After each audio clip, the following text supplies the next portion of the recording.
नमस्कार मित्रों, स्वागत है आप सभी का एक बार फिर से Kumar Gaurav current affair class notes में। और आज आपका साथी आपके लिए लेकर आया है 7 जुलाई 2022 के top most important current affair, जो आपके सभी परीक्षाओं की खोपड़ी में छेद करने के लिए बहुत ज़्यादा हेल्पफुल है। तो हम सभी को कुमार गौरव सर का बर्थडे का इंतजार है और मैं आपका साथी आपके लिए पूरा जनवरी माह से लेकर जून माह का करंट अफेयर शॉर्ट रूप में आपके लिए तैयार कर रहा हूँ। ठीक है मित्रों, तो जैसे ही आप सभी के सामने 18 तारीख आएगी उसी समय आपको ठीक 6 बजे आपका करंट अफेयर आपको प्राप्त हो जाएगा। ठीक है मित्रों, तो आइए शुरुआत करते हैं आज के हमारे पहले क्वेश्चन से। और आज का हमारा पहला ही क्वेश्चन आपकी परीक्षा की दृष्टि से बहुत ज़्यादा इंपॉर्टेंट है और आज का हमारा क्वेश्चन नंबर 10 आपके लिए बहुत ज़्यादा इंपॉर्टेंट है। इसी के साथ साथ आपको मैं आज एक टॉपिक भी पूरा कराने वाला हूँ जो आपके लिए नंबर दिलाएगा। ठीक है, तो उस टॉपिक को आप जरूर देखिएगा जिससे कि आप अपना एक टॉपिक भी तैयार कर लें और हो सके तो 2-4 क्वेश्चन भी तैयार कर सकते हैं।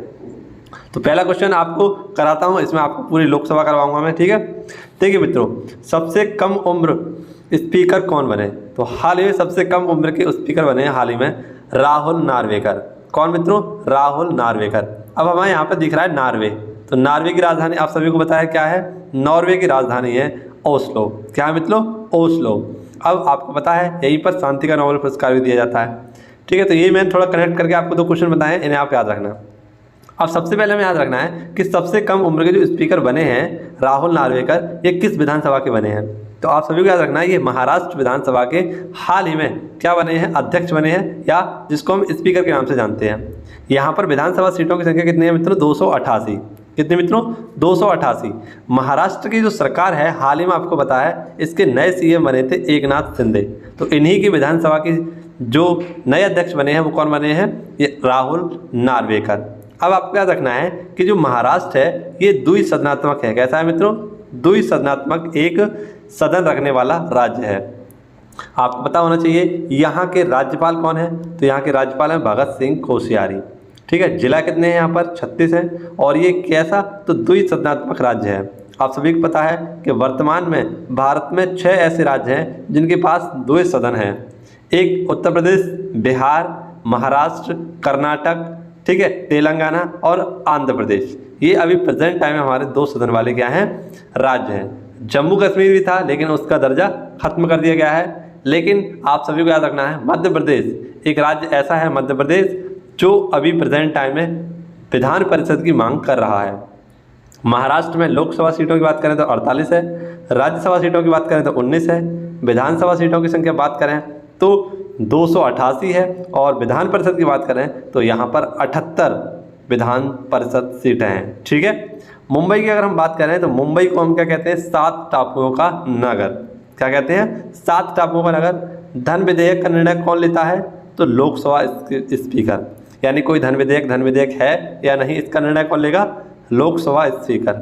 संयुक्त बैठक ये आर्टिकल 108 के अंतर्गत होती है और ये किसके द्वारा? तो राष्ट्रपति के द्वारा। लेकिन इसके अध्यक्षता किसके द्वारा की जाती है? तो स्पीकर, लोकसभा स्पीकर के द्वारा। ऐसे आपको याद होना चाहिए कि सत्र का सत्राहुत कौन करता है और सत्रावसान कौन करता है? तो ये भारत के राष्ट्रपति करते हैं। लोकसभा स्पीकर प्रथम, तो ये कौन थे? जीवी मालवंकर। लोकसभा की पहली महिला अध्यक्ष कौन थी? मीरा कुमार। और वर्तमान समय में लोकसभा के स्पीकर हैं ओम बिरला। ठीक है मित्रों, 17वीं लोकसभा के ये कौन है? स्पीकर हैं। अब आप सभी को ये क्वेश्चन बहुत अच्छे से तैयार हुआ होगा। आइए बढ़ते हैं अगले क्वेश्चन की ओर। आशा करता हूँ ये क्वेश्चन आपको अच्छा लगा होगा। ऐसे ही आपके लिए बहुत सारे मैं ललन टॉप क्वेश्चन लेकर आया हूँ जो आज हमारी क्लास से बिल्कुल अलग होंगे। ठीक है, लेकिन आपके लिए बहुत ज़्यादा इंपॉर्टेंट होंगे। ठीक है, किसी ना किसी परीक्षाओं में क्वेश्चन पूछा गया है और जो मैंने आपको आज मेंशन किया है ललन टॉप क्वेश्चनों में।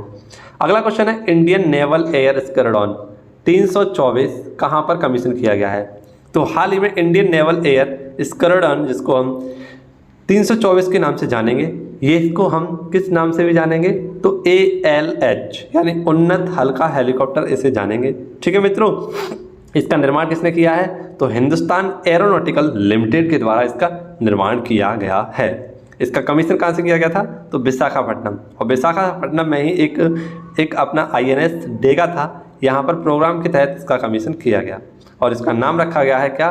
तो कैस्ट्रेलस। क्या रखा गया है? कैस्ट्रेलस। अब आप सभी को पता है प्रथम मानव अंतरिक्ष यान, इसका नाम क्या था? अपोलो 11। क्या था मित्रों? अपोलो 11। तो ये क्वेश्चन याद रखना क्योंकि हाल ही में क्वेश्चन पूछा गया है, तो ये शायद क्वेश्चन आपका बन सकता है पैट की परीक्षा में, यूपी पुलिस की परीक्षा में, है ना, और आप सभी का आने वाला है ग्रुप डी। तो इन सभी परीक्षाओं में ये पूछा जाने वाला सवाल है जो मैंने आपको बताया है। ये हमारा वो क्वेश्चन है जो आज मैं आपको इसमें उपराष्ट्रपति संबंधित सारे आर्टिकल और कुछ महत्वपूर्ण आर्टिकलों पर चर्चा करूंगा। ठीक है मित्रों, तो आपको केवल और केवल वीडियो को अंत तक देखना है और वीडियो के लास्ट में आपको आज मैं कम से कम 2 ऐसे हमारे महाद्वीप हैं जिनके बारे में आपको चर्चा कराऊंगा, आपको बहुत अच्छी तरीके से सारे क्वेश्चन कराऊंगा। इसी के साथ साथ एक महाद्वीप के साथ साथ एक देश के बारे में भी आपको मैं बताऊंगा। ठीक है, तो सबसे पहले क्वेश्चन देखते हैं, उपराष्ट्रपति के चुनाव के नामांकन की अधिसूचना। तो हाल ही में आपको पता है नोटिफिकेशन जारी कर दिया गया है उपराष्ट्रपति के चुनावों को। 5 जुलाई को इसको जारी किया गया था, 19 जुलाई को लास्ट डेट है फॉर्म भरने की और 6 अगस्त को वोटिंग और काउंटिंग होने वाली है। ठीक है, यानी हमारे जन्मदिन से एक दिन आगे कब होगी? तो वोटिंग और काउंटिंग होगी इसकी उपराष्ट्रपति के चुनावों की। ठीक है, जबकि 18 तारीख से, जबकि कुमार गौरव सर का कब है बर्थडे आप सभी को याद रखना है 18 जुलाई को, तो उनके जन्मदिन के उपलक्ष्य में क्या होगा? राष्ट्रपति के चुनाव होंगे, है ना। और मेरे जन्मदिन के एक दिन आगे उपराष्ट्रपति के चुनाव होंगे। ये 16वें नंबर के हैं। कौन से मित्रों? 16वें नंबर के आपको याद रखने हैं। आर्टिकल 63 में क्या है? उपराष्ट्रपति है। ठीक है, आप सभी को याद रखना है। अब यहाँ पर एक क्वेश्चन याद रखना, काफ़ी इंपॉर्टेंट क्वेश्चन है, शायद आपको ना पता हो कि जो मतदाता पहचान पत्र होता है, जब हम वोट डालने जाते हैं तो हमारे पास एक मतदाता पहचान पत्र होता है, उसे कब जारी किया गया था? तो 1975 में इसे सबसे पहले जारी किया गया था। ठीक है, कब? 1975 में। अब उपराष्ट्रपति स्पेशल देख लीजिए, काफ़ी इंपॉर्टेंट क्वेश्चन है आपके लिए। उपराष्ट्रपति, आप सभी को पता है उपराष्ट्रपति भारतीय संविधान के भाग 5 में है और आर्टिकल 63 से 71 तक हमें क्या पढ़ना होता है? उपराष्ट्रपति पढ़ना होता है, यानी वाइस प्रेसिडेंट पढ़ना होता है। अनुच्छेद 63 में there will be a vice president of India, यानी इसमें कहा गया है कि भारत का एक उपराष्ट्रपति होगा। जिस प्रकार से भारत का एक राष्ट्रपति होगा आर्टिकल 52 के तहत, उसी प्रकार आर्टिकल 63 के तहत there will be a president of India, यानी भारत का भी एक उपराष्ट्रपति होगा। आर्टिकल 64 में बताया गया है कि vice president is the x office chairman of the upper house of the parliament. इसी के साथ साथ आपका रखना है कि जो हमारा आर्टिकल 64 है इसी के अनुसार बताया गया है कि उपराष्ट्रपति संसद में उच्च सदन यानी राज्यसभा का पदेन सभापति होगा। ठीक है, ऐसे ही आपको आर्टिकल 75 याद रखना है। तीनों आर्टिकल आपके लिए बहुत ज़्यादा इंपॉर्टेंट है। इन राष्ट्रपति की अनुपस्थिति में सदैव उसका कार्यभार उपराष्ट्रपति संभालेगा, है ना। अवकाश की स्थिति होने पर आपको पता है अस्थायी रूप से अगर अवकाश है, बीमार है, देश से बाहर हैं, तो क्या करेंगे? उपराष्ट्रपति अध्यक्षता करेंगे। ठीक है, राष्ट्रपति की। और स्थायी रूप से यदि कार्यकाल के दौरान मृत्यु हो गई हो, महाभियोग लग गया हो, यानी बहुत सारी ऐसी जो उपराष्ट्रपति के ऊपर जैसे मान लीजिए महाभियोग लग गया हो, ये स्वतः ही क्या करेगा? उपराष्ट्रपति के राष्ट्रपति के जितने भी कार्य होंगे किसके पास आ जाएंगे? वाइस प्रेसिडेंट के पास आ जाएंगे। ठीक है मित्रों, तो ये हमारे पॉइंट थे कुछ जो आपको मैंने समझाने की कोशिश की है उपराष्ट्रपति से। ठीक है, तो ये आप पॉइंट याद रखना और आशा करता हूँ आपको उपराष्ट्रपति 3 आर्टिकल में ही समझ में आया होगा। अगर इसी प्रकार से हम बात करें राष्ट्रपति की, तो आपको पता है आर्टिकल 63 से 62 तक हमें पढ़ना, आर्टिकल 52 से 62 तक हमें पढ़ना होता है उपराष्ट्रपति, जिसमें सबसे पहले आर्टिकल में बताया गया है कि पोस्ट ऑफ प्रेसिडेंट यानी राष्ट्रपति का पद होगा, जो हमने कहाँ से लिया है? यूएसए से लिया है। ऐसे आर्टिकल 53 में बताया गया है संघ की कार्यपालिका की शक्ति राष्ट्रपति में निहित होती है। किसके तहत? तो विधि के तहत। इसी प्रकार से आप सभी को पता है आर्टिकल 54 में इलेक्शन ऑफ प्रेसिडेंट, ठीक है, राष्ट्रपति का निर्वाचन, ये भी कहाँ से लिया गया है? तो यूएसए से लिया गया है। ठीक है मित्रों, जिसमें अगर हम बात करें कि राष्ट्रपति के निर्वाचन मंडल में कौन कौन शामिल होता है, तो लोकसभा और राज्यसभा के निर्वाचित सदस्य, इसी के साथ साथ राज्यसभा की विधायिका के निर्वाचित सदस्य और election member of Delhi and Puducherry. ठीक है, इसके भी क्या होते हैं मित्रों? इसके असेंबली के लोग शामिल होते हैं। सबसे पहले राष्ट्रपति का कार्य 1952 में स्टार्ट किया गया था और पहले राष्ट्रपति हमारे कौन बने थे? तो डॉक्टर राजेंद्र प्रसाद। ठीक है मित्रों, इसी प्रकार से आर्टिकल 52 में, माफ करना, आर्टिकल 55 में क्या बताया गया है? तो राष्ट्रपति के निर्वाचन की विधि बताई गई है जो आयरलैंड से ली गई है। ठीक है मित्रों, और राष्ट्रपति एकल संक्रमणीय अप्रत्यक्ष प्रणाली के द्वारा चुना जाता है। आर्टिकल 56 में राष्ट्रपति का कार्यकाल बताया गया है कि राष्ट्रपति का कार्यकाल कितना होगा? 5 वर्ष होगा। आर्टिकल 57 में इनके पुनर्निर्वाचन का प्रावधान दिया गया है। ठीक है, यानी इनका री इलेक्शन दिया गया है। आर्टिकल 58 में राष्ट्रपति की योग्यताएं, जैसे कि अगर मैं आपको बताऊं भारत का नागरिक होना चाहिए, वह पागल या दिवालिया नहीं होना चाहिए, न्यूनतम आयु उसकी 35 वर्ष होनी चाहिए, 35 वर्ष होनी चाहिए। इसी के साथ साथ आपको याद रखना है मित्रों क्या, कि वह पागल या दिवालिया नहीं होना चाहिए, ठीक है। और आर्टिकल 59 में बताया गया है कि राष्ट्रपति कार्यकाल की शर्तें क्या होनी चाहिए, वह संसद के किसी भी सदन में सदस्य नहीं होना चाहिए, है ना। राष्ट्रपति के वेतन भत्तों में कोई कमी नहीं होगी। इसी के साथ साथ आर्टिकल 60 में बताया गया है राष्ट्रपति की शपथ, जो कि सुप्रीम कोर्ट के मुख्य न्यायाधीश के द्वारा दिलाई जाएगी, और उसकी भी अनुपस्थिति में कौन दिलाएगा, तो मुख्य वरिष्ठ सुप्रीम जो हमारे कोर्ट के क्या होते हैं, जज होते हैं, वो दिलाते हैं। और आर्टिकल 61 में बताया गया है उसका महाभियोग। आर्टिकल 62 आप नोट डाउन कर रहे हो तो कर लीजिएगा, राष्ट्रपति का रिक्त पद भरना, और रिक्त पद भरने के लिए कितनी अवधि होती है, तो 6 माह, ठीक है। तो ये सारे आर्टिकल मैंने किसके बारे में बताया आपको, राष्ट्रपति के बारे में, इन्हें भी आप याद रखना। क्वेश्चन नंबर 4 है आपके सामने, फील्ड्स मेडल 2022। फील्ड्स मेडल 2022 एक प्रोग्राम चल रहा था, आप सभी को याद रखना है, हेलेस्की। और हेलेस्की कहाँ है, हमारा फिनलैंड में, ठीक है। यहाँ पर गणतज्ञों को एक मेडल देने की बात कही गई है, यानी एक पुरस्कार देने की बात की गई है, घोषणा की गई है इस बात की, जो कहाँ पर की गई थी मित्रों, एक प्रोग्राम के तहत, जो कि कहाँ हो रहा था, हेलेस्की। हेलेस्की किसकी राजधानी है, फिनलैंड की। यहाँ पर आप सभी को याद रखना है कि मित्रों 4 लोगों को फील्ड्स मेडल देने की बात कही गई है, जिसमें जून हू, जेम्स मैनार्ड, होंगो डुनियल ओपन और मैरिना, जो कि यूक्रेन की है। इन्हें क्या मित्रों, गणतज्ञों का एक पुरस्कार देने की बात कही है, जिसे फील्ड्स मेडल्स 2022 के नाम से जाना जाएगा। अब आपको पता है कि हमारा क्वेश्चन नंबर 4 है, क्या है मित्रों, क्वेश्चन नंबर 4। तो गणतज्ञों को ये 4 साल में एक बार दिया जाता है, और हमारा क्वेश्चन नंबर 4 भी आया है। और आप सभी को आश्चर्य की बात होगी कि ये 4 लोगों को भी दिया गया है, ठीक है। तो क्वेश्चन नंबर 4 में आपको याद रखना है क्या क्या, 4 साल में एक बार दिया जाता है, ठीक है, 4 साल में एक बार दिया जाता है।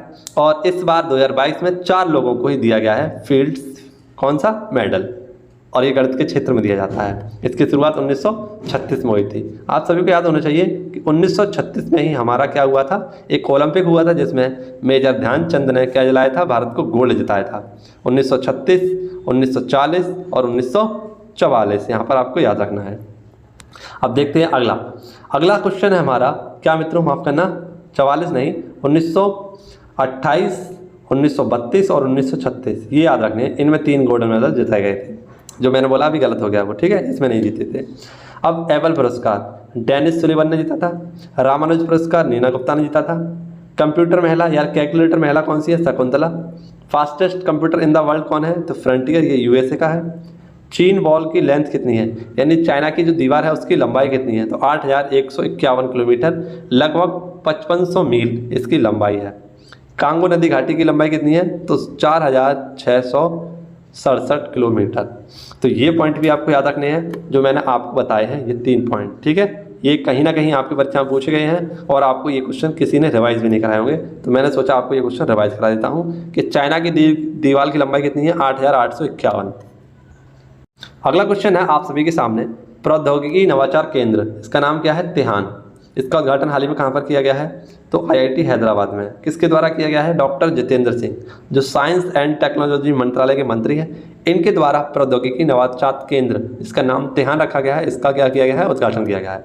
ये क्यों उद्घाटित किया गया है, तो मानव रहित विमान, जिन्हें हम ड्रोन के नाम से जानते हैं, इनका विकास हो सके, ठीक है। अब आप सभी को याद रखना है कुछ क्वेश्चन, जैसे कि अकबर का राजस्व मंत्री कौन था, तो अकबर का राजस्व मंत्री था टोडरमल, ठीक है। एक्सिम बैंक यानी एक्सपोर्ट और इंपोर्ट बैंक की स्थापना कब हुई थी, तो आप सभी को याद रखना है 1982 में। सिकंदर की मृत्यु कहाँ हुई थी, बेबीलोन में। सीताराम राजू की मूर्ति हाल ही में बनाई गई थी, कहाँ पे, भीमावरम आंध्र प्रदेश में, जो किसकी बनी हुई है, कांस्य की बनी हुई है। अगला क्वेश्चन आपके सामने है, बेहतरीन सा क्वेश्चन है, इसे याद रखना। स्टार्टअप इकोसिस्टम की सहायता पर राज्यों की रैंकिंग 2021 में सर्वश्रेष्ठ प्रदर्शन वाले राज्य, तो इसमें 5 रैंक जारी की गई हैं। एक तो बेस्ट प्रदर्शन करने वाले, ठीक है, टॉप प्रदर्शन करने वाले, लीडर प्रदर्शन करने वाले, और इमर्जिंग जो हमारे स्टेट हैं उनके बारे में। तो अगर हम बात करें इसमें बेस्ट प्रदर्शन किसने किया है, तो गुजरात और कर्नाटक ने। इसी प्रकार से इसमें टॉप किसने किया है, तो केरल, उड़ीसा और तेलंगाना ने। लीडर्स की लिस्ट में कौन है, पंजाब, असम और उत्तर प्रदेश। और इमर्जिंग स्टेट की लिस्ट में कौन है, तो आंध्र प्रदेश और अपना बिहार। क्या है मित्रों, आंध्र प्रदेश और बिहार। अब ये जारी किसने की हाल ही में? तो पीयूष गोयल, जो कि हमारे कौन है, वाणिज्य मंत्रालय के मंत्री हैं, इनके द्वारा क्या किया गया, इसमें 5 रैंकों के साथ इसको जारी किया गया। ठीक है, अब स्टार्टअप की बात आई है तो आप सभी को याद रखना है, स्टार्टअप दिवस कब मनाते हैं? 16 जनवरी को, जो 2022 से स्टार्ट किया गया है। स्टार्टअप इंडिया आप सभी को याद रखना है, इसके बारे में आप कमेंट करना। और स्टार्टअप का बड़ा रूप क्या कहलाता है? तो स्टार्टअप का बड़ा रूप कहलाता है यूनिकॉर्न। ठीक, अगला क्वेश्चन देखते हैं। अगर आप यहाँ तक आ गए हैं तो आपको आज का लास्ट क्वेश्चन भी देखना चाहिए। आज का लास्ट क्वेश्चन हमारा बहुत ज़्यादा इंपॉर्टेंट है। क्वेश्चन नंबर 7 है हमारा, स्वच्छ सागर सुरक्षित सागर अभियान। तो आप सभी को याद रखना है, स्वच्छ सागर सुरक्षित सागर अभियान चलाया गया है और ये 75 दिनों तक चलने वाला एक सागर सुरक्षा अभियान है। इसमें 75 समुद्री तटों को क्या किया जाएगा? स्वच्छ किया जाएगा और ये दुनिया का सबसे लंबा तटीय अभियान होगा जो सफाई करेगा। इसे क्यों? तो आपको पता है, आज़ादी की अमृत महोत्सव के रूप में हम मना रहे हैं, इसीलिए 75 क्या लिया गए हैं, ऐसे समुद्री तट लिए गए हैं जो गंदे हैं। प्लास्टिक का निस्तारण करने के लिए, उन्हें खत्म करने के लिए इस स्वच्छ सागर सुरक्षित सागर अभियान को स्टार्ट किया गया है।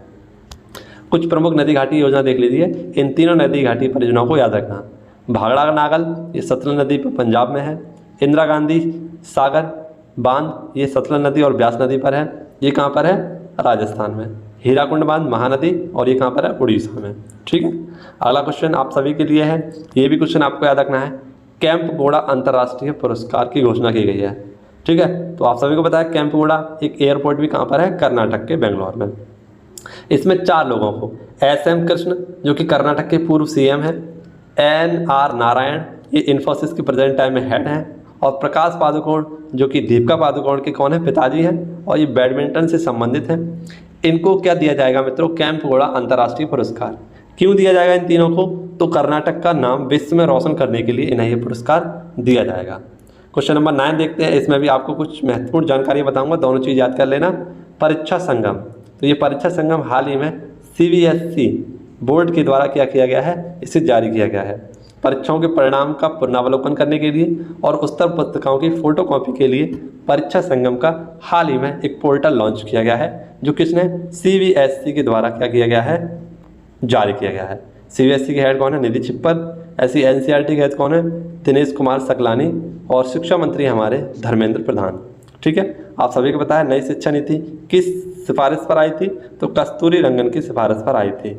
ठीक है, आप सभी को याद रखना है, कस्तूरी रंगन की सिफारिश पर न्यू एजुकेशन पॉलिसी 2022 आई थी। अब मैं लेके चलता हूँ आपको उस क्वेश्चन की ओर जिसका हमें बेसब्री से इंतजार था, और आज मैं आपको उसका रिवीजन भी कराने वाला हूँ। क्वेश्चन नंबर हमारा 10 है, और पुरुष और महिला क्रिकेटरों को समान वेतन फीस देने वाला दूसरा देश कौन सा बना है? तो आप सभी को याद रखना है, पहला ये काम कौन कर चुका है? ऑस्ट्रेलिया कर चुका है, लेकिन ऐसा ही काम अब किसने किया है? न्यूजीलैंड ने भी किया है। ठीक है, तो यहाँ पर हमारे 2 आंसर हो जाएंगे, दोनों आपको याद रखने हैं। ऑस्ट्रेलिया पहला देश है और न्यूजीलैंड अब दूसरा देश बन चुका है जिसने महिला क्रिकेटरों और पुरुष क्रिकेटरों को फीस मैच बराबर देने की बात कही है, यानी जो मैच में जो फीस दी जाती है, वेतन जो दिया जाता है वो समान दिया जाएगा। ठीक है, तो आपको आज मैं कराऊंगा न्यूजीलैंड स्पेशल। तो न्यूजीलैंड स्पेशल सारे क्वेश्चन मैंने आपके सामने रखूंगा, उन सभी को देखना आप। क्वेश्चन है हमारा न्यूजीलैंड के बारे में हम सारी चीज़ जानेंगे। सबसे पहले जानेंगे न्यूजीलैंड, इसकी राजधानी क्या है? वेलिंगटन। इसकी मुद्रा का नाम है क्या? डॉलर। और यहाँ का राष्ट्रीय पक्षी कौन सा है? कीवी। यहाँ का सबसे बड़ा शहर है ऑकलैंड। कौन सा मित्रों? ऑकलैंड। उत्तरी न्यूजीलैंड और दक्षिणी न्यूजीलैंड, यानी न्यूजीलैंड 2 भागों में पड़ा हुआ है, उत्तरी न्यूजीलैंड और दक्षिणी न्यूजीलैंड।